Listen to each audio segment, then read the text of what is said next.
Welcome to Flat Earth Debate.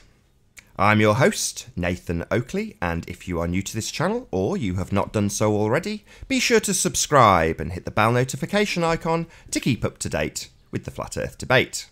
If you would like to support this channel, there is a super chat that runs alongside each of these shows while they're live, but most importantly, if you would like to join the debate, there is a link in the info box below this video. Simply mute the page you are currently watching to join the discussion and express your views on the shape of the Earth. There are a couple of rules in the Hangout. Number one, please do not swear. If you do, you will be ejected, and if you are, please do not try to rejoin the stream using sock accounts. You'll be warmly welcome back on the next stream. In a moment, I'm going to transition straight across to the Hangout as we do have a couple of guests waiting. But in the meantime, if you are in the live stream now, please share the show. Sharing the show obviously increases the live audience, but this in turn increases the chances of a more diverse panel. So please share the show. And one last time, if you are new to this channel or you have not done so already, be sure to subscribe and hit the bell notification icon to keep up to date with the Flat Earth Debate. And with that, I will introduce, first of all, our guests who are with us on Skype. So I think we've got... Who have we got in Skype? Anybody going to say hello? Hello, we've got Sleeping Warrior. Anybody else going to say hello? Maybe some silent participants on Skype we shall see. How are we? Very well, thank you. Looking forward to a great reveal later. Yes, Flat Earth QED. Yes, the time has come. We've got a couple of guests in the Hangout, so I'll just say a quick hello to them before we get into conversation. We have Aaron and Ranty. How are you doing, Ranty and Aaron? Either one of you, if you want to come off mute. Aaron, how are you doing? Good. Good morning. Good morning to you too. And how are you doing, Ranty? Maybe you're AFK. Yeah, I think he's going to get in a brew. Fair enough. What do you know, Aaron? Found any curvature yet? He knows he's been sniped already. You joking? No, I'm not joking. Oh, I'm sorry, Aaron. I was looking in the back chat, but I must have been sniped out of the back chat already myself. Oh, well. So it's not just a boycott, is it? It's actually a boycott with sabotage. Yeah, they want to walk away, and it's like if you get thrown out of the nightclub and then you go back later with a Molotov cocktail and set the place on fire. You go, well, if I can't be here, no one else will be. That's what they're basically doing. But it's not going to set this hangout on fire. You know, that's not possible. Must be a bit naff to be a ball earth at the minute, because they can't prove curvature. They've had how many shows now? Probably 30 shows on the Isle of Man. They've not been able to debunk it because there's a load of missing curvature. Now they've resorted to retreat in the guise of boycott. But not only is it boycott, it's like they're deliberately trying to sabotage it. So basically what that means is they cry that they don't get... Let's just see if I can say hello to Ali B before I get sniped. How are you doing, Ali?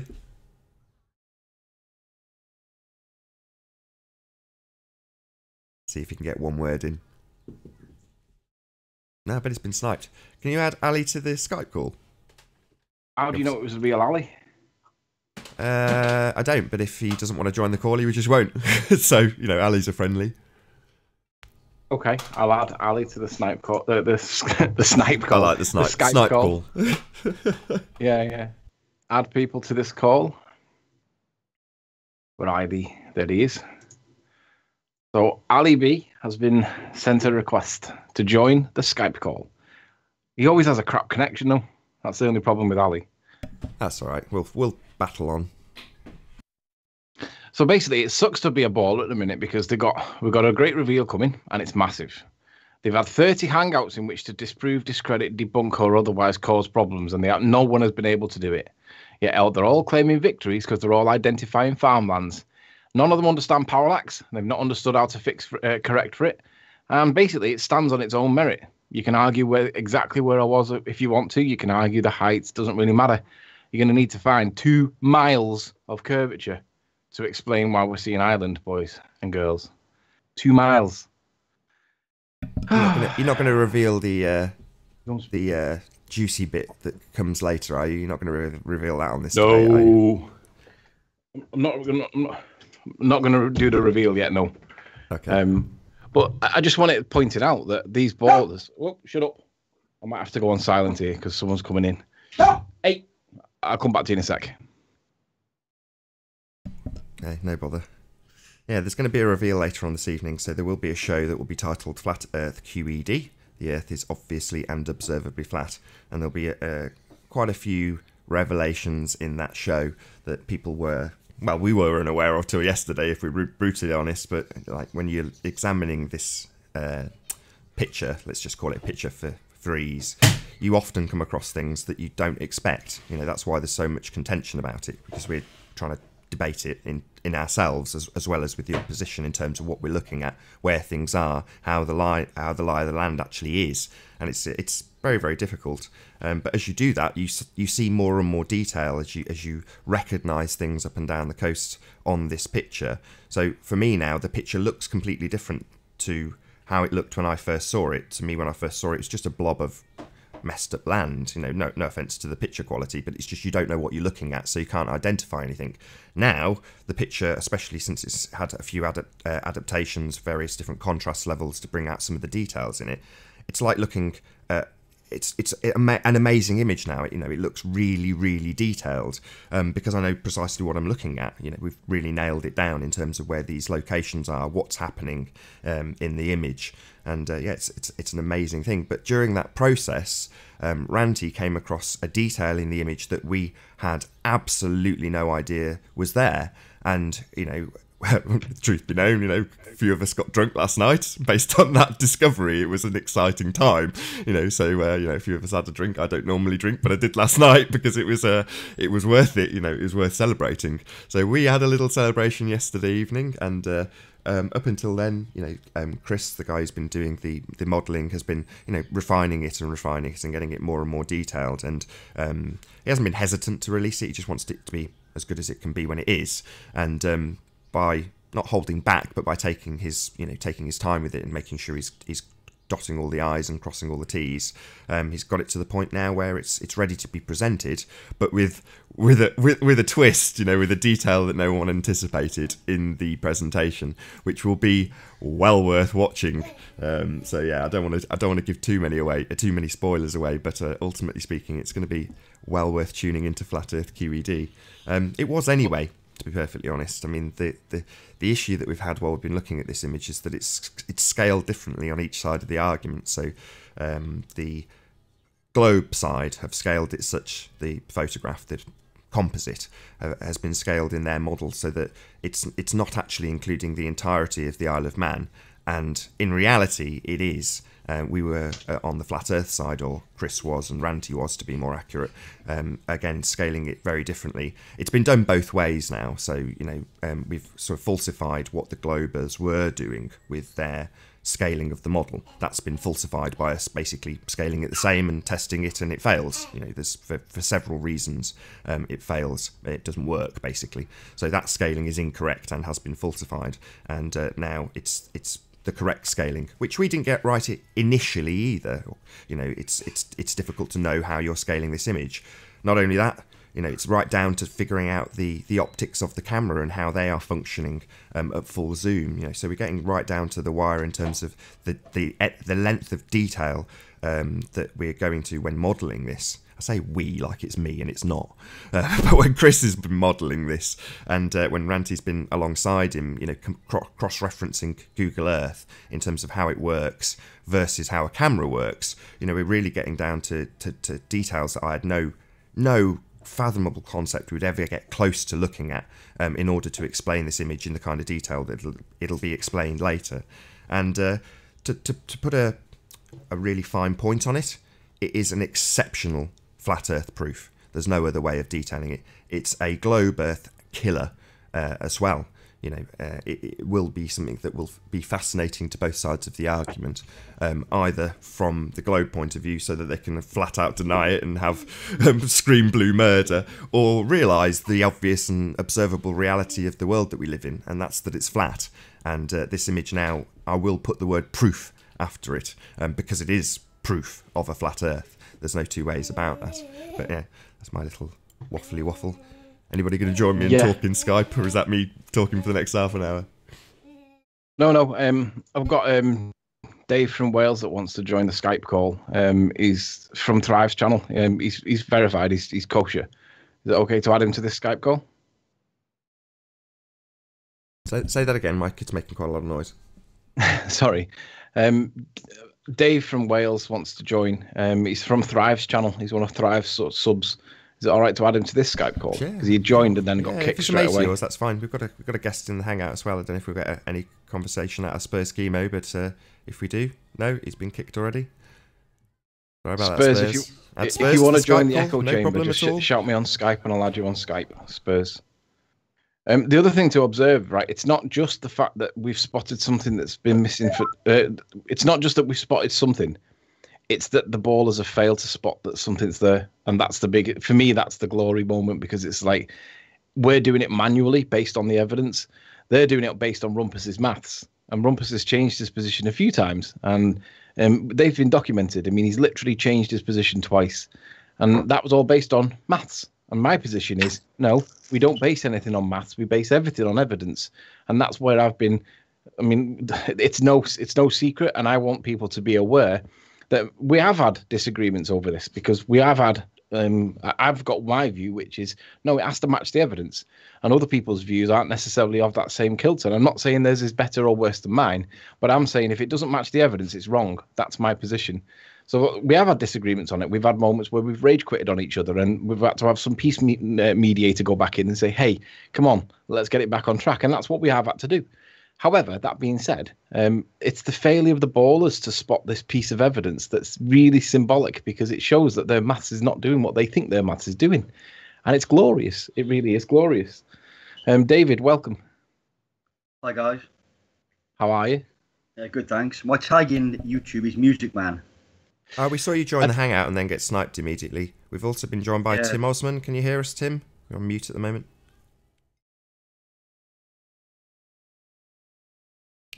No. Either been sniped or AFK. But good to have you here, Music Man.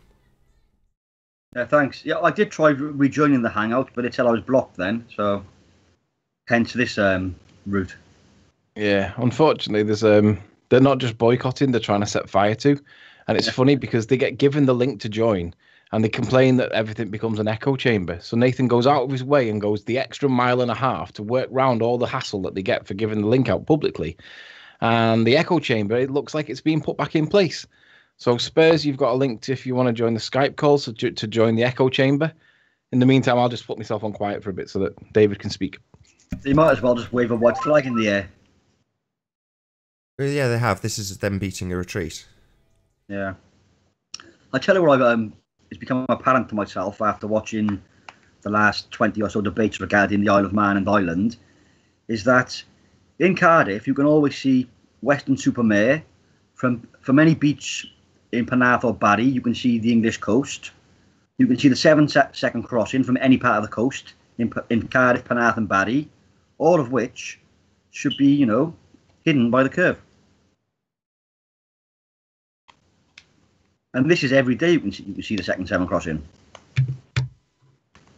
Yeah, I mean, there's things that we all don't realise we can see because we're told it's a ball. Now, the fact of the matter is, when I did that observation, I did it as a tourist. I didn't do it as a flat earther. I did go up there with the intention of doing something flat earthy, but I couldn't find what I was looking for. So that was like mission abort. I couldn't see what I was looking for. Now I realise I probably could have seen it. I just didn't give it enough time or effort to look for it properly. So now I'm curious as to what's actually possible with regards to the original observation that I wanted to do, which was Blackwell Tower from there, which is 50 miles away. But now I realise that we're seeing Southern Ireland, and it's like, it's that far. It's supposed to be behind 2 miles of curvature. And there's no amount of bendy maths and Paul's maths and standard refraction and all that rubbish. No amount of that can bring all that back. You've got, for me to see what I can see, evidenced in the photo, I've got to be stood 2 miles high in the sky. And guess what? I think the ballers were just prolonging the debate and bringing up, points which didn't really make any sense with regards to where it was, if it was Douglas or not. It's all besides the point. None of it should have been seen anyway. Aye, but to be fair though, if we had Douglas wrong, if we'd misidentified Douglas, it did change the scale to reduce it down so that the field of view was Isle of Man only. And we concede and agree that that's exactly what the effect of it was. If we did misidentify Douglas, it did do that. However, my position was, and I've stood my ground against all of the criticism. I'm applying what it says on Google Earth for the height because that's their model. I don't care what that height on the Ordnance Survey map does because I'm not trying to debunk the Ordnance Survey. I'm trying to debunk this rubbish nonsense that they call Google Earth because that is their working model. If it doesn't work, it doesn't work. So it's essentially as bad as the AE map. That's how bad it is. If it doesn't do what it's supposed to do, when they all say about the AE map all being centered around the North Pole and all being squashed up, well, if you can't get your altitudes right and you've got trillions of dollars spent on it and like taxpayers' money and lasers and all that, and you still can't get your altitudes right, sorry, boys and girls, but you may as well. The AE map is better because at least it's got all the land in the relatively right place. Well, you guys can't even map it around a ball. But in any event, for me, it was a case of if it was the Isle of Man, the stuff on the extreme left and the extreme right that was difficult for me to observe and for me to actually capture, I knew that was really far away because it was literally changing in front of my very eyes. It's like when you wake up in the winter and you've got condensation on the inside of your window, and you get your hand and you rub a hole in the condensation, and now you can see what the weather's like on the outside. It was just like looking through a porthole or through the atmosphere for whatever reason, but it was metamorphic. It was changing its form while I was looking at it. It was like a hologram. Now, I don't like using the word hologram because it implies refraction, but it was like looking through the atmosphere through a porthole, and I could just see through like a rip in the atmosphere, and that's how it was. So I've got the suggestion that we're only looking at the Isle of Man, but I've got my own experience of taking the image, and I know that was really far away. It was not close. And it was weird. It really was weird. So I was really against this this Douglas thing being where Douglas could be, because it's not consistent with the effort required to capture what was actually captured. It's huge. It's a massive, massive distance. So I've got these saying one thing, and it is fair criticism. It's fair critique. However, I took the image and I know how hard it was, and I know what I was looking at, and I knew it was far away. And that's the same on both sides of the Isle of Man. Now, when I found out that Al Kay and Miles the Liar Davis went up to St. Bees on Saturday or Sunday, whatever day it was, they went up there with the intention of debunking me. Now, they've probably measured the cliff, right? They've probably chucked a tape measure down, and guess what? It's probably come back at the right height. They might not have done, but they probably did, because that was the most contentious bit. But I'm also aware that they did the observation of the Isle of Man, and I called it last night. I put a video up last night, first thing this morning, and I've said, Miles Davis, Al Kay, produce your evidence, because I'm going to tell you what you got. And I could see by the snippet that they showed that they could see the Isle of Man. So if they could see the Isle of Man, the mainland, then they sure as hell would have seen the other bit to the right that they're all claiming is Isle of Man. And I'm saying, you're not going to see that because it's Ireland and you were atmospherically blocked because the weather wasn't quite as good. Now, it was a clear day. It was a nice day when they did it. Happy days. But I know it wasn't as clear as what my day was. So I know that they won't have got what I saw. And they didn't. That's why there's no debunk video. That's why Al Kay and Miles Davis basically failed, like George Airy failed to prove the rotation of the Earth. Miles Davis and Al Kay both failed to debunk Riley. That's the simple fact. So I can stand on my own 2 feet like I have done for the last 30-odd debates, and I'll stand my ground. I was exactly where the video puts me. I was at the altitude that your working model puts me at. I don't care how inaccurate it's claimed to be. That's fudging the math to make it look like it's a ball when it's really not. It's fake. The ball, Yeah, your also, model, doesn't do it. When they say about Google Maps saying that it's only accurate up to 30 meters, if the part of the land which you're testing, the elevation is only 40 meters, then the inaccuracy will not be 30 meters. The inaccuracy of 30 meters will probably be on something which is 10,000 meters high. Yeah. Not something which is 40 meters high. Yeah. I think it's actually a disclaimer to compensate for the fact that the altitudes are actually correct. And I've stood my ground. I've said at 35 feet with a lower observation position. I'm standing by that because it does look like it's 35 feet to me. Yeah. Now, I don't have any experience in working at ladders, but Ranty said to me that if you've got any experience at working at height like he has, what you think you're at is basically half of what you're at. It's double what you are actually at. It's a lot lower than what you think it is. So, for example, if you say you're at 100 feet, you're only really at 50 feet because we perceive distance based on a lateral observation. But everyone knows that. If you climb into the loft in your house and look down, it looks so high, but it's only 8 feet high. Yeah. It's because you're adding on the height of yourself as well. So if I apply what Ranty said, it feels as though you're looking further down than what you actually are. then I agree with that. Then 35 feet does seem about right. It might be 37 feet or maybe even 40 feet, but it's going to be around 35 feet because that's what your model says. And I stand by that. I think that's what it is. I think they put that in there in the same way that they put the magnetic declination point around Australia and New Zealand to compensate for the magnetic fields of the Earth. I don't think that they're doing that. I think they're compensating for the failure of the compass to do what they expect it to do. And declination is literally, it's just a fudging of the numbers to make it look like it's a ball. Because it doesn't make any sense for why declination would be there unless there's a pole that's just right near Australia. And the pole isn't meant to be near Australia. It's meant to be at the South Pole. So it's completely inconsistent with this notion that we have this pole that goes through the North Pole and the magnetic North Pole and the magnetic South Pole. No, why is there a pole near New Zealand? It shouldn't be there. It's complete and utter science fiction. So that's why I'm happy with the failure of the ballers to debunk this, and I'm also happy with the failure of the ballers to prove stuff because they failed. Rumpus has been doing all these calculations, and Lottie says, oh, well, as long as Rumpus has done the maths, I'm all right with that. So we'll just accept it because it's maths. But none of them are cross-referencing it with the evidence. What they're doing is they're going, well, this is where we think it should be. And like they'll look along the line and say, oh, look, there's something that we'll claim that is on the line of sight. So we'll have that because it happens to be there.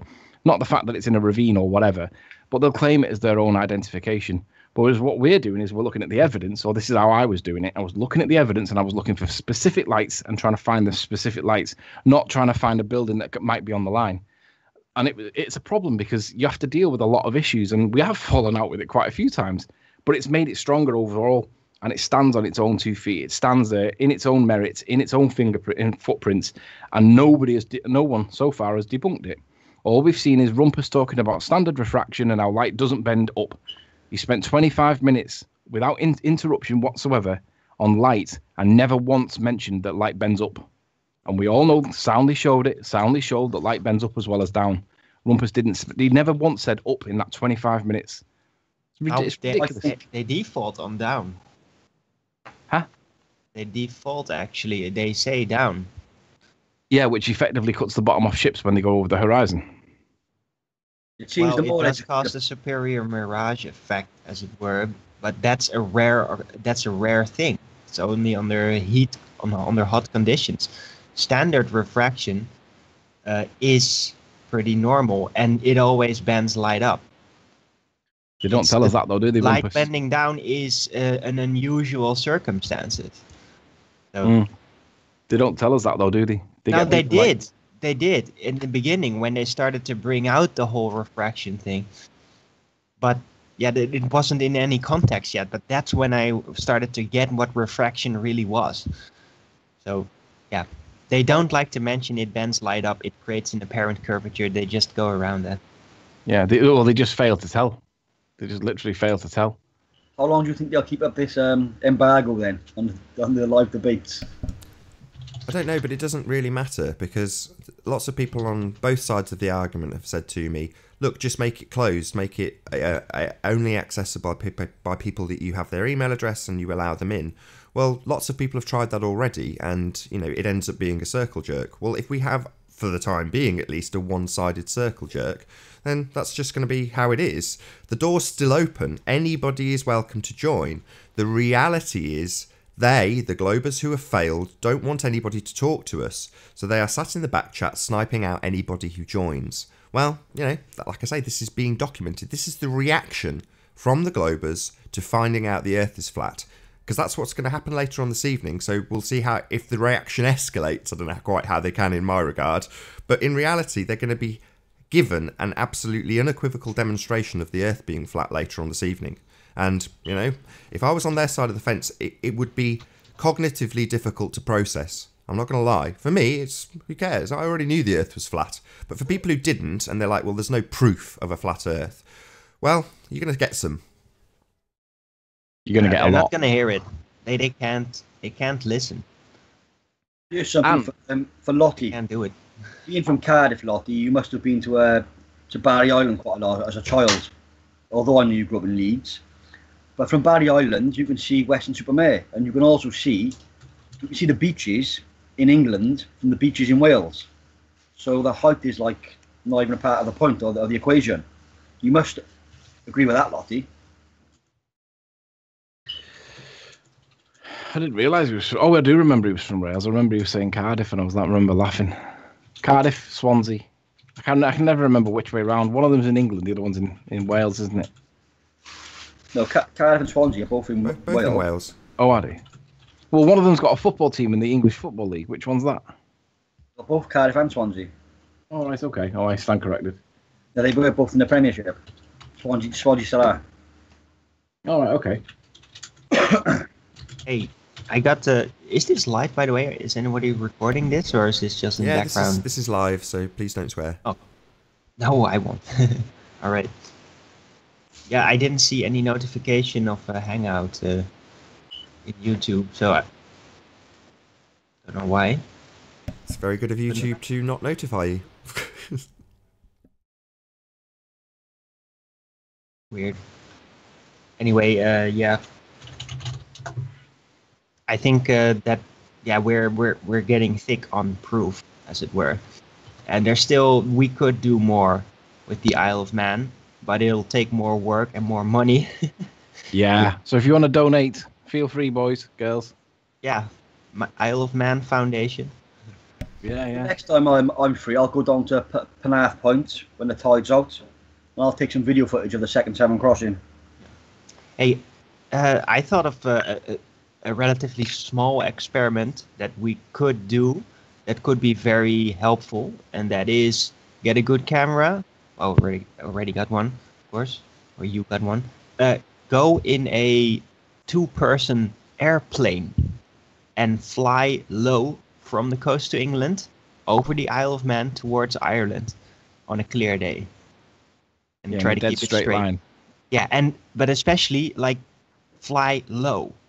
You can of course fly high. You have to see what permissions you would get, but like say fly at a 200 feet or something, so it's safe, and you can just film this, keep the plane straight, and just film in the distance as you go over it, and you got all sorts of measurements from that footage afterward. So shouldn't be too expensive for one go. I wonder what the maximum range is now with a normal drone, a remote controlled drone. A couple of miles. Yeah, they don't go too far. Batteries. Yeah. You could potentially do it on a ferry or something, but then you've got the time it takes the ferry to get across, and you'd have to fly up, make a couple of observations, change the battery. It wouldn't be one consistent thing. But to be honest, Darwin, and I think it's a very good idea. I'm not going to put it down in any way, but what you'll find later on this evening is that that's negated by what we will demonstrate. I can't give too much away, but just watch this evening. You'll see. What time is it this evening, Nathan? What time? About maybe 10 or 11 o'clock UK time.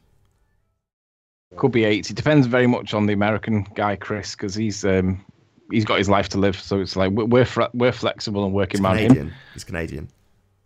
Sorry, I apologise. That's like saying Wales. Yeah, okay, Canadian. I apologise. Wales and England, yeah. But when he's free and when he can do it, me and Nathan and Ranty will be free. But speaking of Ranty, where is Ranty? I don't know. Hi, Flo Birth. Can you hear us? Got a guest in the hangout. Can you hear us? We've been immediately sniped. Yeah, there's a machine gunner there. I think Flo Birth is so the Make ballers 4. are so raw. How Make much 4 butter Flo has Birth. ball? Okay. Can you add Make 4 to the call? I think you've got him on your list as well. Why not? I can add him, but he has to be. He can't troll us because he seems to be trolling us at the minute. He seems to be on the fence troll, which is unusual. Well, that would be useful to have. Huh? There, let him in. Definitely then. I'm trying. Thank you. Make 4. Right, I can't I love remember. you and leave you guys. Nice to have All you, right, music Nick. man. It was a pleasure. Cheers, guys. I'll pop in tonight. Whenever you decide to do the expose. No worries. Cool. Cheers. Nice Bye, jumper, bye. by the way. Nice jumper. Yeah, I'm giving it a few more outings. It's my Christmas jumper. One thing you said, see you later, music man. One thing that you said yesterday, Anthony, that really resonated with me, because after we'd found what we found, you said, there must be, hundreds of photos out there that are like this. And my answer to that was all of them. Every single photo ever taken in existence ever has taken a picture of the flat Earth. Yeah. Well, what I meant was like, in terms of identifying stuff that you just naturally assume is the thing that you're looking at, and it's not always the case. It's like, hang on a minute, because I thought I was looking at Isle of Man, and it was only when I got home and checked it, and I thought, actually, it may not be. I think it could be Ireland. And then Ramsey did some sums on it and worked out, actually, it's Ireland on both sides of the Isle of Man, not just the side that you thought. And I was like, seriously? That's like 140 miles. We're seeing huge amounts, and we can prove it. So yeah. At one stage, though, let's give the Globers a little bit of, what's the word, consolation prize. At once, right at the beginning, we'd got the scale wrong. We'd got it too big, and we thought it incorporated Scotland, and it doesn't. It definitely hasn't got Scotland in the image. Not far off it, though.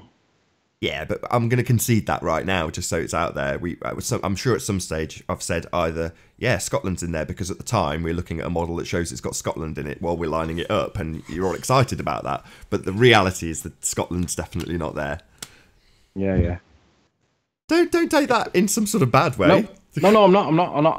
I'm just looking for that. What was the name of that lighthouse that Paul went to view at the weekend? The one up at the north side, not the Point of Ayr one, but the one that was in Scotland. Oh, I don't know. I'll have to find Paul on, because there's a really interesting story about that particular lighthouse, which I'll read from Wikipedia. So give me 2 minutes. Is Make 4 joined? Yo. How you doing, Mate 4? Good to have you. Not Actually too get to bad. say something on this show. Yeah, I got kicked straight away then. That was pretty funny. Yeah. He's named the hangout. You're not allowed to join. Yeah, there's a Sorry. machine gunner now. There's no longer sniping. They just have a Would've machine closed gunner. that, Anyone that hangout comes anyway. instant kill. He's named it. You can't join. So anyone that joins is that's like a dead link then, really. It is kind of a dead link, but this is the hangout where we'll reference in future for why there is an echo chamber. So when they come back with us in future and say, hey, you just got a flat earth echo chamber, we'll say, yeah, that's because you guys were destroying it, because you claimed, what do they call it, a protest. But actually you were retreating, you little worms. And they seem to think it's something to do with Nathan's debate and moderation, but it's nothing to do with that. It's simply that they are unable to present any counter-argument. Correct. Yeah, I had both sides saying look for any similar excuse, things, Spurs. really. So one side would be Flat Earth, would be saying you need to be a much harder moderator. And this was on the shows where I was extremely, or as hard as I had been, there was people commenting saying you need to be a harder moderator, you need to stop them derailing the conversation and sidetracking and being disruptive. So that's the comments I got from Flat Earth sides. And on the other side, you've heard their comments. They're saying, oh, well, if you are free to eject anybody from your own hangout, then that's outrageous. It's like, well, yeah, I am free to eject anybody, like anybody who runs a hangout is. Yeah. And Spurs, you're a bit quiet. Do you want to pull your mic a little bit closer? Oh, yeah, I'm quiet. Sort that out. Is that a bit better? Any better? Yeah, that sounds miles better. Okay. Yeah, I mean, they're just looking for excuses. I think they've realised we've got them. And, you know, you've got Tim Osmond heading this boycott or, banning of speaking with Flat Earth. But it's not a problem, really, because it's the truth. We're here to spread the truth. The debate was just to see if anyone could challenge it, if it was possible. Yeah. Challenge, yeah. It's our peer review process, isn't it? You have to put it out to the ballers and see what they come back with. And they've come back and they've literally, and I'll stand my ground again. I've stood my ground, hangout after hangout. I've stood my ground with regards to everything that I've said. The only concession that I make is that I can't remember exactly where I took the middle picture, the second video from. And if it's the case that I took it from the top of the hill, so be it. I don't mind. It doesn't make any difference. You need to find 2 miles of curvature to explain what we're looking at. Okay? 2 miles. So I don't care whether I'm at 100 feet, 200 feet, 600 feet, 1,000 feet. You need 4,000 feet to get to what we're seeing. Do you understand that, boys and girls? 4,000 feet. It's a huge amount. How did with you the get real on? curvature, you would only see water. That's pretty much it. I just want to ask Spurs how he got on, because while we were in conversation the other day modelling it with Chris, Anthony told me that you were on one of their circle jerks that we didn't get invited to, but you were there. So how did you get on? Was that at Geo's? Yes. Oh, well, it's they just wouldn't listen, obviously. They just wanted me to accept, basically what they were telling me. Yep. Just complaining that, there's lies, it's not accurate. But yeah, Miles, like you said, he went down there to check it out. He can't see what you can pick up. So you caught a unique find there, I think. It's not that unique. It's repeatable. You just need a good day. Now, when Al Kay and Miles the Liar Davis went back to try and debunk me, that's the best thing that could have happened, because basically I said the minute I found out that they were going back, I thought, brilliant. What they will do is they will fail in the same way that George Airy failed to prove the Earth rotated. They will fail to show that the land on the far right or the far left, but they'll have been concentrating on the far right because it was the nearest land. They will fail to show that they will fail to evidence that in the photo, in the evidence. And they have, because there's been no debunk video and they've gone strangely silent. So it's a failure. It's like George Airy's failure. So it's Miles the Liar Davis failure to debunk Anthony Riley. That's exactly what it is. So I've asked them to produce their evidence and let's see what they actually did get, to see whether they're being honest, because it would be dishonest to try and debunk me and not produce the evidence. Well, yeah, it's quite ironic or funny, or that they would choose to boycott right at the moment when Miles went down there. I mean, this is the time when Miles should be coming back saying, yeah, we went there, we observed this, this is what we found, but look what's happened. It's like they found some. It's kind of like when they went to the moon or went to space. They found. I mean, this something. Is the time when Miles should be coming back saying, yeah, we went there, we observed this. I can hear myself. This is what we found. Somebody's joined. Echo. Yeah, we've got a guest. How you doing, Corona? See if we can get a single word out of our new guest. No, anyway, so let me just finish. So it reminds me of, like, as soon as we found something, and they've investigated it now, and they've said, oh, well, we need to stop this. We can't address this any further. And it seems what's happened right now. Then Miles should be here saying, yep, I went there also. I went exactly where Anthony Riley has went, and this is what I found. But we're seeing silence. We're seeing the opposite. We're seeing fear. They've definitely seen something that they don't want to present. Well, no, it's not that they've seen something. It's that they failed to see something that supports my argument. Well, they've seen or they haven't seen something. This is what I'm saying. Yeah, they've discovered something. No, they failed to discover something that they were expecting to see. That's what's happened. It's a negative proof. They failed to see the Isle of Man when they were all claiming it was the Isle of Man. They've got there, they've seen nothing, and thought, shit, Riley's right. Let me just explain it. Right. Sorry, just want to give context to what you're saying so it makes sense to Spurs and the audience. So, on the right-hand side of the image, there's a gap, what looks like the sea goes between the end of the Isle of Man, if you want to call it that, and another piece of land. And on the map of the Isle of Man, there is the mountains, then the lowlands, which in this instance look like they're sea, and then you have this high peak, which is in fact the closest point to you from St. Bees. That 260, 270 foot mound on the edge is the closest thing you could see. So therefore, if you can catch the rest of the Isle of Man, you can definitely catch that 260 foot ridge. However, it's not in their footage. They don't have it, and it was a clear enough day to catch the closest thing to you. They just didn't get it. And that's because, as Anthony Riley's saying, if it's not there, it's because it wasn't a clear enough day to catch Ireland in the background. Yeah. And that they may get that ridge. That ridge may be tall enough, depending on how much refraction there is on the horizon. That bit of dirty air that we can't see, that they've been laughing at me for calling dirty air. The fact is, it is there. We can see it, but you just dismiss it because it is. It just poos all over your argument of refraction being bendy light. Refraction is not bendy light. Refraction is that little bit that sits on the horizon that we call dirty air because we don't know what else to call it, because we don't have the science for it. Essentially, they've gone back. They may see that little mound, but they won't be seeing all the rest of the land. So they'll either see. Of all the time for, a so-called boycott, whatever, however you want to call it, they choose to do it when researchers from the Ball Earth side have actually been down there. Now, I'm sure there are other ballers, in the public that are desperate to see this. What did Miles find? What did he see? What did he discover? What he didn't discover? What were the results? And, it's very telling, absolutely very telling that they choose to retreat. It's a clear sign that something is scared them. They had to retreat. They had to retreat, and they had to call it a protest because they're cornered. So, I mean, you can see it now. The best they had to hope for is confusion.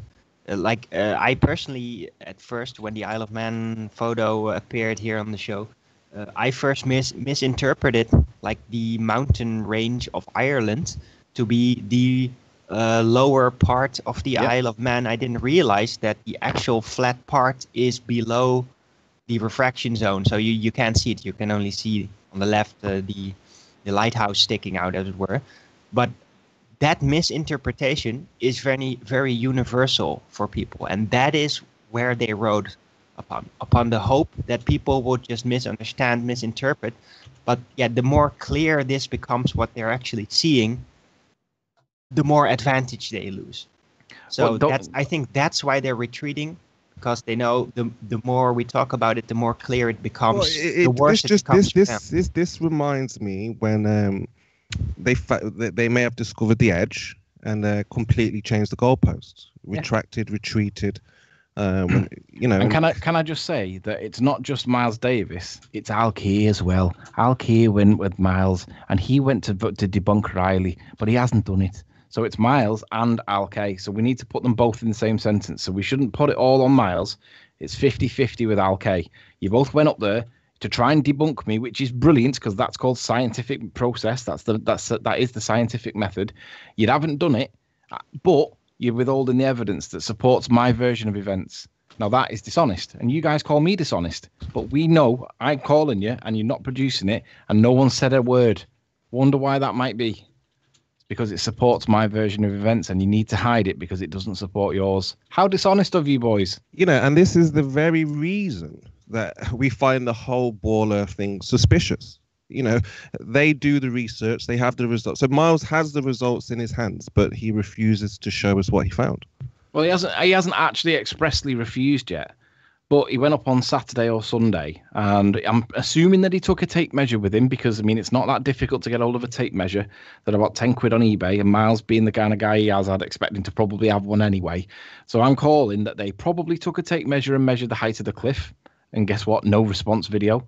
And they definitely did the observation, and I've seen a little snippet of it, and it showed that they could see the Isle of Man, but they didn't pan over to the right on the bit I saw, and that means that they didn't see anything to the right. They may see that little high bit, that little sand dune bit, whatever that high, but they're not going to be seeing the rest of the land.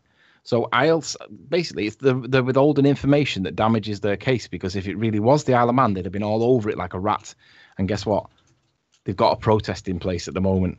How dishonest of you ballers? How dishonest would that be? Can you imagine if I went and did that, and I went and did an experiment, and it proved the shape of the Earth, and I withheld it, and I was public with it. Everybody knew I was doing it, and nobody. And I came back and I didn't reveal it, and I wouldn't say anything. If we talk about gatekeepers, look at what Tim Osmond is doing at this moment. He's standing at the door of so-called truth or information, however you want to call it, and he's not allowing anybody to express. I'm sure there are ballers who disagree with this boycott, who want to express their views, and also want to speak about these fines.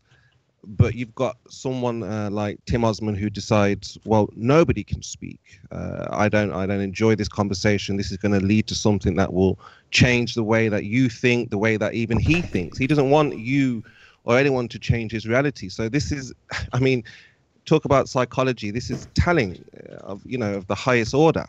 Boycotting learning. Right, I'm going to add a baller to this conversation. So I'm about to add P. Mars, who's a baller, but I like P. Mars. He's a good guy. Yeah, he's a true believer. That's all right. Hey, Patrick. So if anyone didn't understand the term gatekeeper, this is an extreme example. Hi, P. Mars. Hey guys, this is an extreme example of somebody gatekeeping. Yes. Yeah. I'm boycotting the boycott. Hey, for that you should be given credit. I think it's kind of funny, because I almost never listen to Globebusters, but I tuned in for a little bit last Sunday, and I heard Bob actually criticizing this debate, and Jaron started criticizing it too, and he's like, "What is it accomplished in 100 debates? You're never gonna accomplish anything." And I'm just like, man, who are these people to criticize Nathan? Like, what have they accomplished with Globebusters in 2 years? Like, a safe space and a following. Thing. That's what they accomplished. So, and then I seen Deep Inside the Rabbit Hole was kind of criticizing Nathan in the chat, I think a couple days ago or something, and yet Nathan's like having to defend himself for doing a show, and Nathan's like, well, I'm doing it because I'm a YouTuber. Like, why is Nathan even having to defend himself? And then right after that, it's like Tim does this boycott and is like sniping the hangout. So it's almost like Tim deep inside the rabbit hole and like Globebusters are like all on the same team versus Nathan. I don't understand why. You know, I don't know. I know why Tim's doing it. He's got girly ankles. That's why he's doing it. He doesn't like people realizing he's got girly ankles. Nah, what he's doing is he's utilising his equipment to the best of his ability, and you've got to admire him for that. Basically, he used to have a bazooka that he'd take out people like Dell with, and that bazooka has been taken away from him. He's been demoted to private, so he's picked up his gun and gone postal. He's basically got a pea shooter now. Well, he's got a knife, and all he can do now is crawl through the dirt. Hope nobody spots him. But again, in the there's context, nothing wrong. There's nothing wrong with like criticizing people like Jaronism did, but it's just like I don't. If you're criticizing someone, like, what are they accomplishing, and then at the same time, like, you're not, like, what you have to ask that question of yourself, you know? I think so. I mean, I I don't think kind of that's very think fair. this is one of I don't the think it's first. a fair criticism. This is one of the first times that we've actually stuck at an actual point. Yeah. I mean, usually if you look at the debates, they go from point to point, and we never actually finish or establish anything. That's right. And as soon as we focus, dissect this to the hilt, to the T, which is what all of these experiments need doing. The ballers do the same. They look at it and they retreat. This is unbelievable. This is like unprecedented. We haven't seen ballers run en masse. That's what they always do. They have done this in the Flat Earth debate from the beginning. Is just immediately bring in other subjects, refer to the heavens, ask questions about that. This is a little bit different. Constantly. This is a little bit different because all other experiments are not as live on the Hangouts as this. So, you know, we can get people to go there. We have people who live there. Ballers can go there. They have access there. This is not like a NASA thing. This is not a space agency. So this is really hurting them because we can actually do the actual experiments, and they're failing on all corners. That's what it looks like. I'm pretty sure that the real science community is paying attention to this. Absolutely. And they are panicking and trying to figure out what to do about it. And they're not getting a solution. That's what I think is happening. What they're going to do now is put us on pause, on hold. There is no boycott because there are ballers out there desperate to find out if Riley and Ranty have the truth, right? So all Tim is doing is just giving people time to kind of sit back and relax and think about what has happened. You have time to breathe, to get everything right. The ballers are panicking. They have time to get things, you know, for them right. So this is, for me, it's not really any kind of boycott. It's something that's needs to be examined. It has to be examined because if we can see Ireland from England, this is front page news. So hold the press and until we find out the like you say, Nathan, tonight. That's we're gonna have funny. That reminds me of something. Have you guys ever checked like the paper records of newspapers? Because maybe there are past since photography, so like late 19th century, maybe there are actually news articles or even photographs of this very thing hidden somewhere in a newspaper. I actually did do a bit of research in the newspapers, and I found that there was a gentleman. I don't remember his name, and I couldn't put my fingers on it straight away. But he saw St. Bees Head, which is where I was at, from Blackpool Tower, 50 miles up the coast. And when I saw that, I thought, so if he can see St. Bees, I should be able to see Blackpool Tower. And obviously that was the reason why I went there. But he said that. But in the comments section, Nathan can recite them better than I can because they're on his video. There are people saying, yeah, you can see Ireland all the time. But within the FE community, we haven't realised that we can see Island all the time. It's just that we're told that we can't, so we don't look there. So it's like, don't look over here. Look over here. This is what you can see. This is the curve. So they send us to a 16-mile observation over some lake, swampy lake in America, and claim that this is the curvature of the Earth. Soundly's a holy spot. Yeah. So, but we're being told that in 16 miles we can see the curvature, the way that it's presented to us over the swampy lake in Pontchartrain. Yet the reality is we can see 100 miles. 100 miles. So if that's true, what we're being shown in the swampy lake, then it means that we should never see what we're seeing. And the simple fact is, it's common knowledge. There are people on the comments. And Paul's been in Paul from Isle of Man. He lives in Douglas. It's common knowledge. They all know this. But the people that know this as common knowledge are not in the FE debate. It's only when these people come into it because they're pulled into it for some reason or whatever, they get wind of it, and they come on and they go, yeah, you can see the boats going into the harbour at Douglas from St. Bees Head with a pair of binoculars. And I'm like, pardon? And that's kind of... Yeah, just a pair of binoculars. And I'm like, what? Cool. It's things like that make us, like me and Nathan have had conversations about how strong is the evidence that we accept compared to how weak is the evidence that we accept. And we've had to rank the evidences accordingly. And we've spoken that we don't always agree on stuff. And I've never actually fell out with Nathan over stuff. I've fell out with Ranty. But nonetheless, we've had conversations about what is the strongest evidence that we should accept and what's the weakest stuff that we should take with a pinch of salt. And it is the case that like people that say things like, and there's enough of them in the comments, you can read them. They say things like, you can watch with a pair of binoculars the boats going into Douglas Harbour from St. Bees Head. And when I see somebody saying that, I'm like, wow, these people are not in the debate, but they should be because they've got really key evidence, but they don't realise that what they're looking at is so huge. They just think it's trivial because it's day to day. But when you're in the FE community and you're talking about these things, we don't get to see this kind of information unless you happen to drop on it, and we've dropped on. It's fab. So there's AIK in the chat there, and is there any way that he can join? Yeah, follow the link, but Tim will snipe him. But if you could tell us what land did he actually see? I mean, yeah, let me just repeat that. Sorry, Anthony, to interrupt. So, yeah, all are welcome to join. The link is open to absolutely anybody. The problem is the Globers don't want you to talk to us. So they don't want to be humiliated further. When they stopped joining, the point that they stopped, the last hangout prior to them being stopped, they were literally telling us all about how their model didn't work. That's the point they're at, telling us how crap Google is.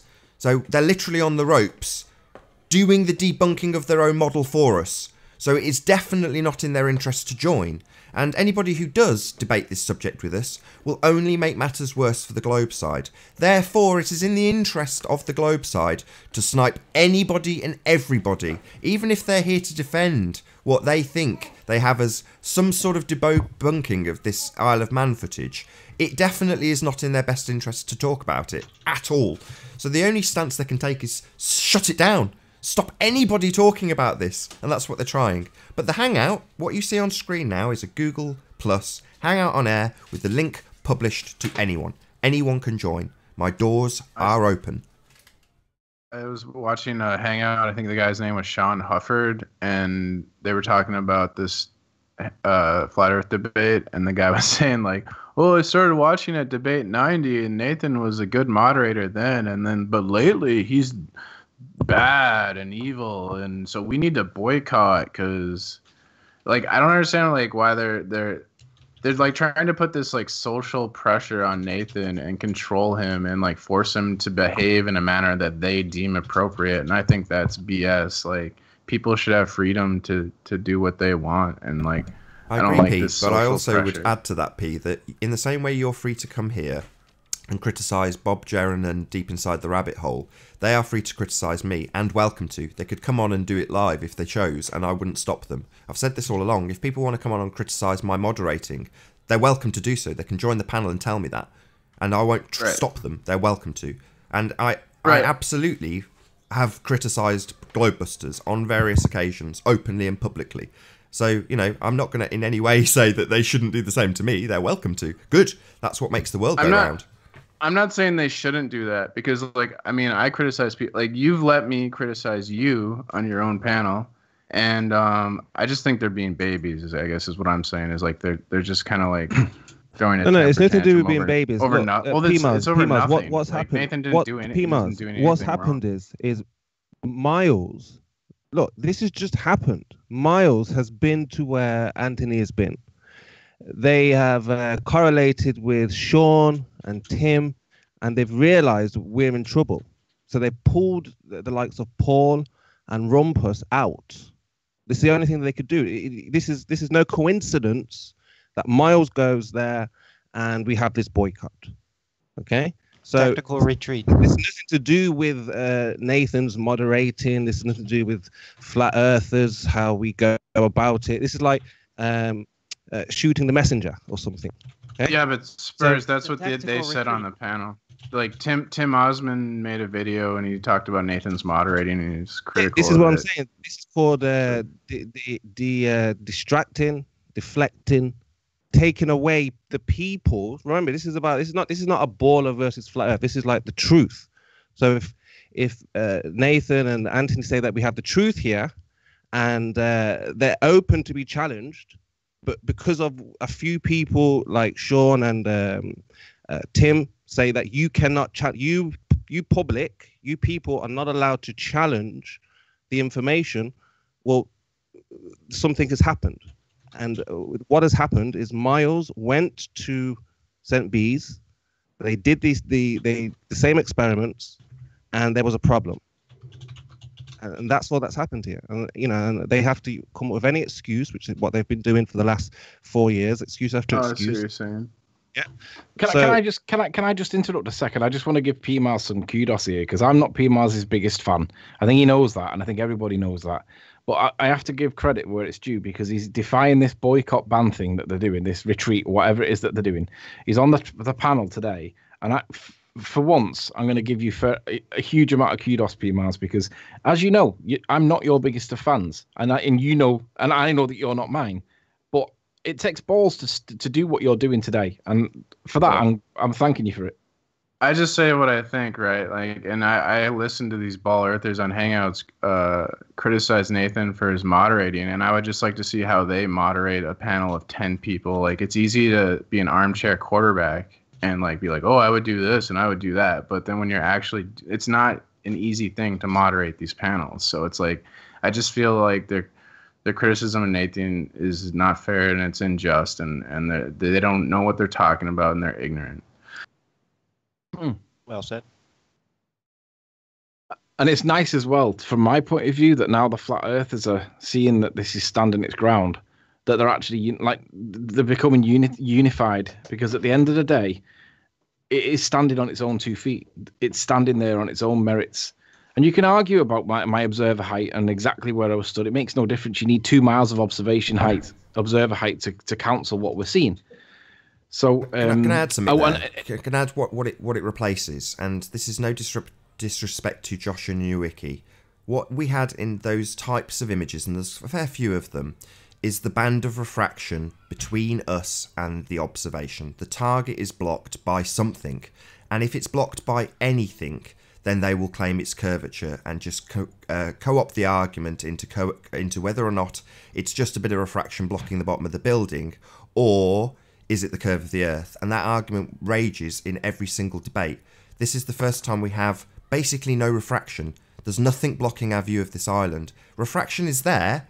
It's negligible, but it's there, and we can detail that negligible refraction because the focal point of Anthony's camera is 2,000 miles in the distance, and we're looking at stuff at 30 miles. So the resolution and detail is astonishing. It's excellent. So from the point of view that there isn't any refraction to start saying curvature, then there's no argument from their point of view. That's why we're saying we can take a landmark, calculate its distance to the shoreline, and there's no curvature there. And we can do it all day long. And that's the problem they will have with all of the landmarks that are there. Later on this evening, you'll see how it should look on a globe. And a lot of people who are flat earthers will be amazed at what the view should actually be. It's not going to be what you expect.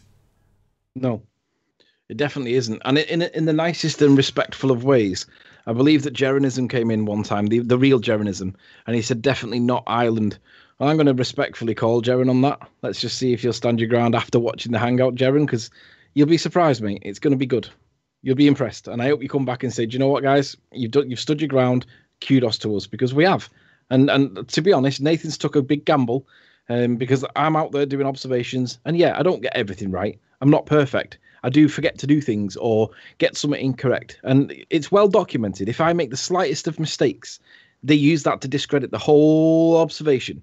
But this time they can't do that because it's so much gone beyond this standard refraction nonsense that there's just nowhere for them to go. So yeah, I've stood my ground, I'm standing my ground, and I haven't changed my position on any point. I'm putting 35 feet in and I'm putting 52 feet in because that's what your model says. It's going to come out tonight and you'll see it and it's going to be glorious.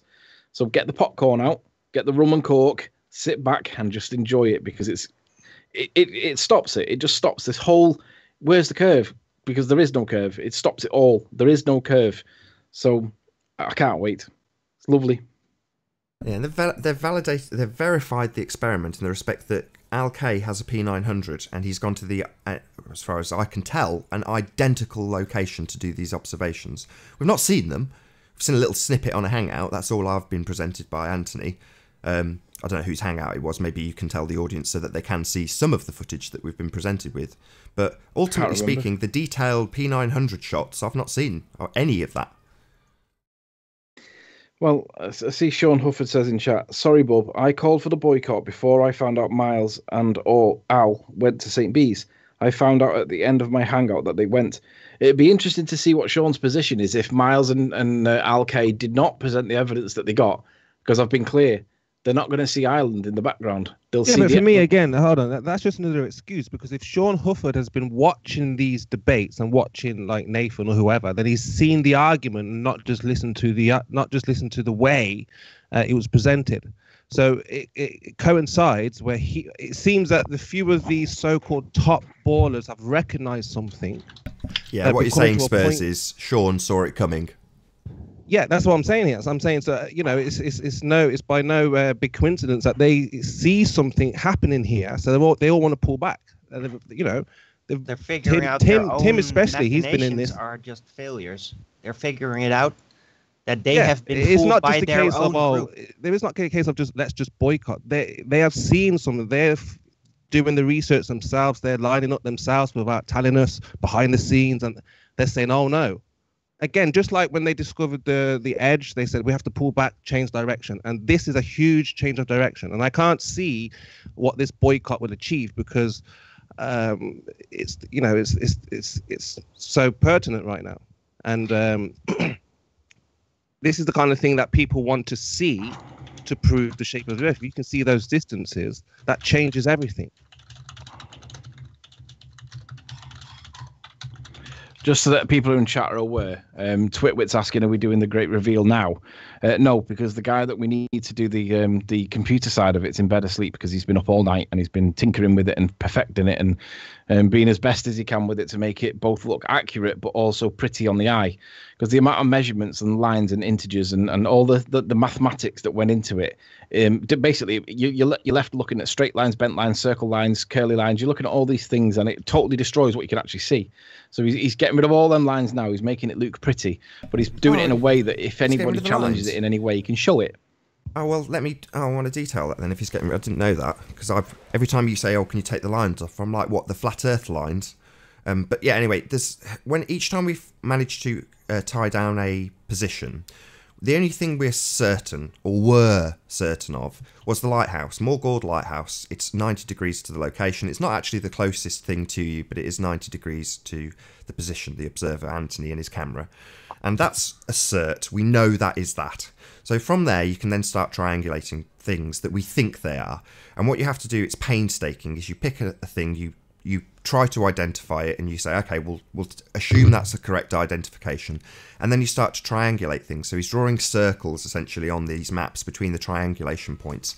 And with everything we correctly identify, obviously we get it wrong along the way, with every correct identifying mark, you can triangulate the one you already know with that, and it gets more and more and more until you end up with all of these triangulation points between known locations to tie it down and get the detail down to... Did he say he got it down to a foot? Is that correct? Yeah. I think it's a foot. But ultimately extreme accuracy. by just constantly triangulating everything on a LiDAR map. And if you don't know what a LiDAR map is, it's a plane's basically flown over the top of the UK, scanned the entire landscape, and the map that they come up with is an accurate representation of all of the topology below, with altitudes, unlike Google. So it's a very useful map to compare because it's actually what is there. It's a scan of the land, and that's what he's been comparing and contrasting with a flat overlay of Google Earth and where they put their positions. But yeah, it's one where as you triangulate out these positions, physically in the real world, making comparisons with what they actually are on a photograph, that's when you get the real detail in terms of the location being really tied down and anchored down to the correct point. How the camera operates was the sort of last thing that's going to get programmed in, or has been already, I don't know, without speaking to Chris. But in essence, as you pan through the image, this is something that Ranty has explained to us in detail, and it took a while for me to get this. But within your field of view, there is a focal point that you essentially pan around, and obviously it can only be within your field of view because the camera's still anchored at the point that it's rotating, but it forces that rotation point out inside the field of view, and that changes the way the parallax works. And that was something that we were having the most difficulty with.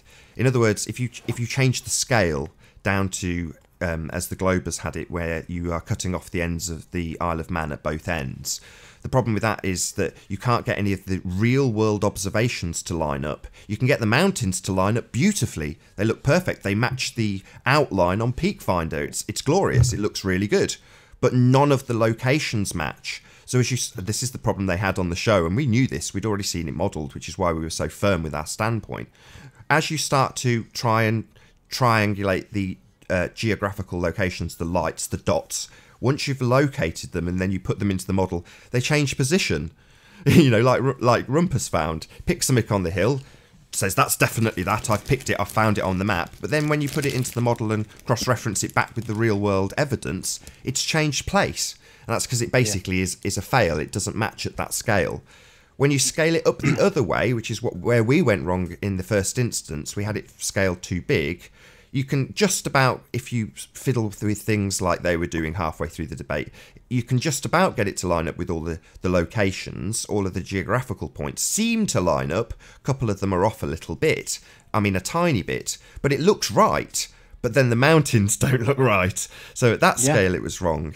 But then once you start dialing in all of these locations and really tying down what you're actually looking at, it gets better and better and better. And the scale finds itself. It'll only work in one particular position, and that's exactly what's happened. And as time has progressed, the model has got better and better and better and more accurate as it's being shown to us.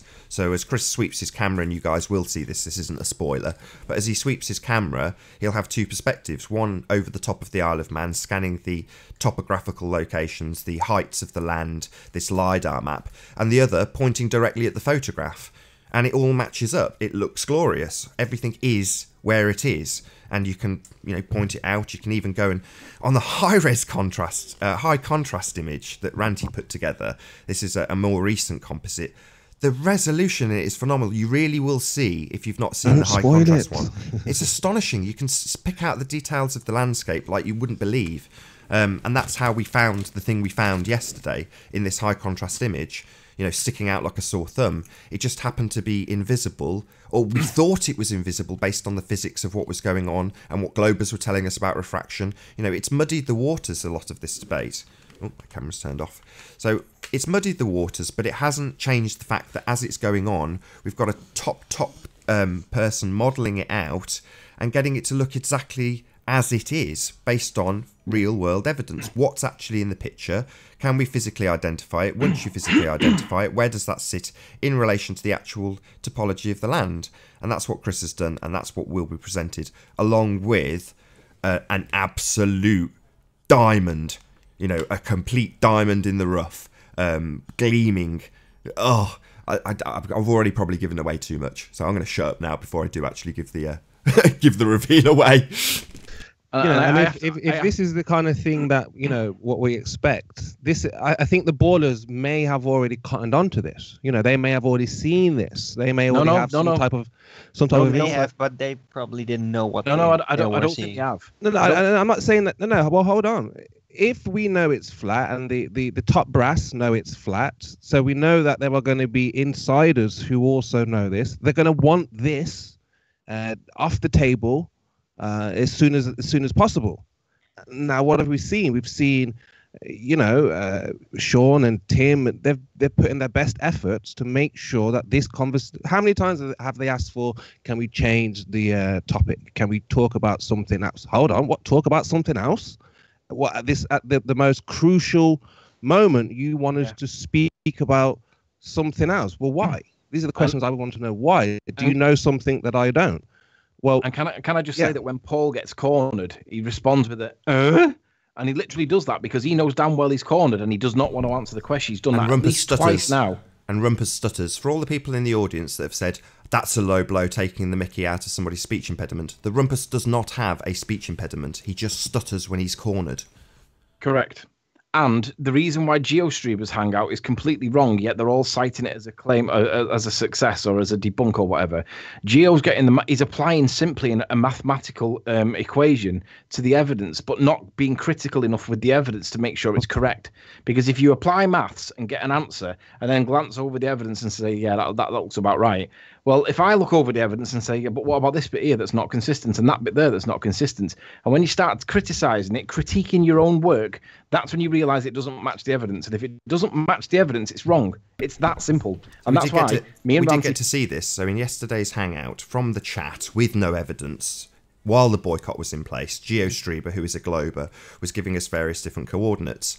And he immediately failed because of what I've just explained with the scale. So we'll do the maths, find a location, give it to us, but the location will physically change. It goes wrong.